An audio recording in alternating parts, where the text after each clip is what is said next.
nem tudo é tão importante assim, principalmente o que não é da nossa vida, né? O que é a vida do outro. Uma das coisas que eu acho maravilhosas, por exemplo, aquele filme Divertidamente, Certo. aquilo ali foi feito para adulto. Mas explica de uma forma muito maravilhoso, legal. mas eu acho que a gente ainda tem que fazer mais para criança. Essas coisas que ficam impressas, né, na tua carne, no teu cérebro. Um dos meus projetos é a Biazinha, Super Biazinha. Explicar essas pintando coisas de uma forma... por aí. Mas como criança. Sim. Não é adulto. Ela é criança. Ela vai ser uma criança nesse universo. Eu tenho pensado muito nisso. Porque assim, eu vejo pais falando assim, tem uma opção de coisa que não presta no YouTube. Então faça alguma coisa que preste. Não adianta a gente ficar falando o que não presta, senão você vira aquele crítico chato, que tudo tá errado, tudo veio para piorar. Não, a gente pode fazer e fazer melhor. E tentar. E a gente não vive uma coisa do fascínio pela vida do outro, fascínio pelo... O próprio reality show é meio um espelho disso, né? Uhum. Eu vejo que a grande maioria das pessoas, ela assiste a vida dos outros. Passivamente. Passivamente, exatamente. Ela só faz ativamente criticar. A gente hoje tem uma verdadeira, como é que se diz, da Idade Média, a Inquisição.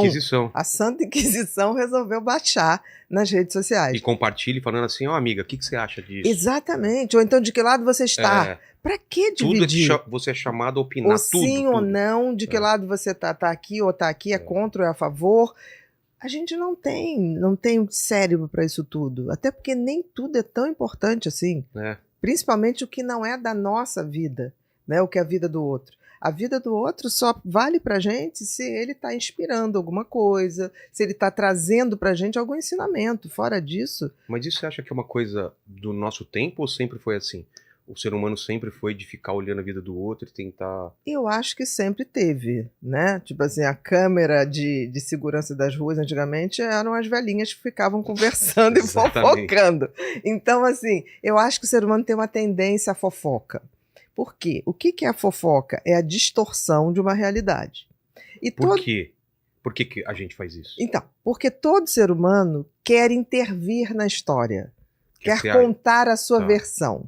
Quer ter a sua voz nessa história, quer passar a história adiante. Só que antes você passava 2, 3 pessoas. Hoje, todo mundo pode contar, aumentar um conto naquela história. E se sentir importante. Se sentir importante, porque fez parte daquilo. Eu xinguei aquele vagabundo. Pro sim ou pro não. Pro sim ou pro não. Agora, olha que loucura, você falou de reality. Aquela menina que pediu pra sair, a Vanessa, né? Ela piscando, né, como se tivesse outra pessoa. Não, ela fez um episódio psicótico mesmo, assim. O que é o episódio da quebra da realidade? Um episódio. É um episódio. O que é episódio? É uma quebra momentânea. Como chama a menina? Vanessa Lopes. Vanessa Lopes, né? Vanessa Lopes.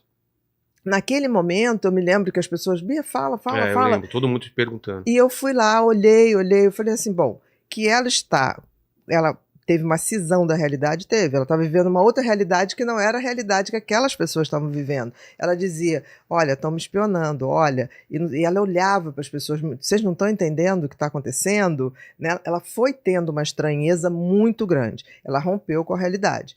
Mas interessante que ela rompeu e, ao mesmo tempo, ela sabia que ela tinha que sair. Tinha algo ali nela que ainda tinha uma autoproteção. Ela que pediu para sair. Ela foi lá, pediu para sair.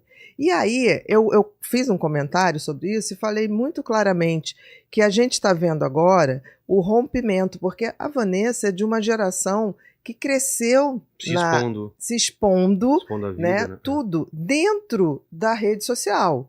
E ela não vivia o mundo real, ela vivia o mundo dentro do universo dela.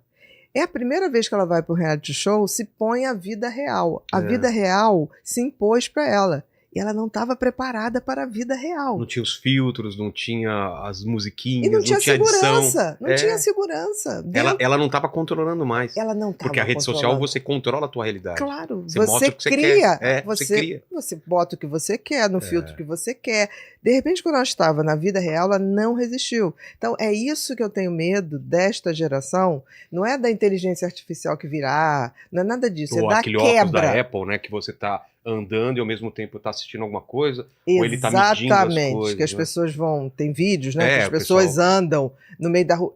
Eu acho que se É uma você... desconexão com o outro que tá na tua Não, frente. da realidade. Da realidade, é. Você tá com óculos, andando numa rua real e conectado numa Doideira, virtual. que doideira. Então, assim, vamos ter Coisa de problemas? filme. Vamos. Não tenho dúvida que vamos ter. Mas se a gente não começar a mostrar isso muito cedo, olha, existe uma vida aqui e uma vida aqui. A vida que vale é a que você vive.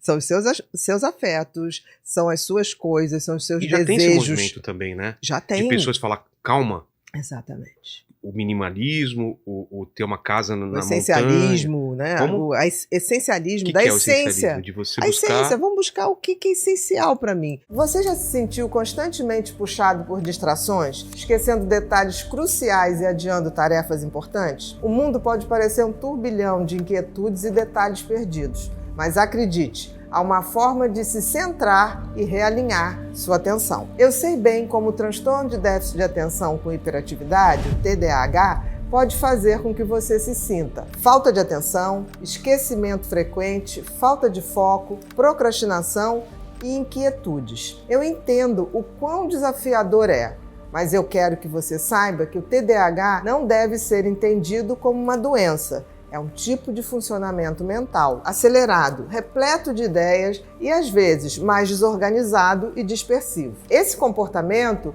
pode ser responsável por características brilhantes, mas também pode acarretar grandes sofrimentos e desacertos vitais quando não é direcionado corretamente. Apresento a você o meu curso Mentes Inquietas Superando o TDAH. Ele oferece 15 módulos com aulas gravadas, 3 lives exclusivas do evento Superando o TDAH e uma série de e-books abrangendo todas as fases da vida que um TDA pode ter. Além disso, você terá a liberdade de assistir quando e onde quiser.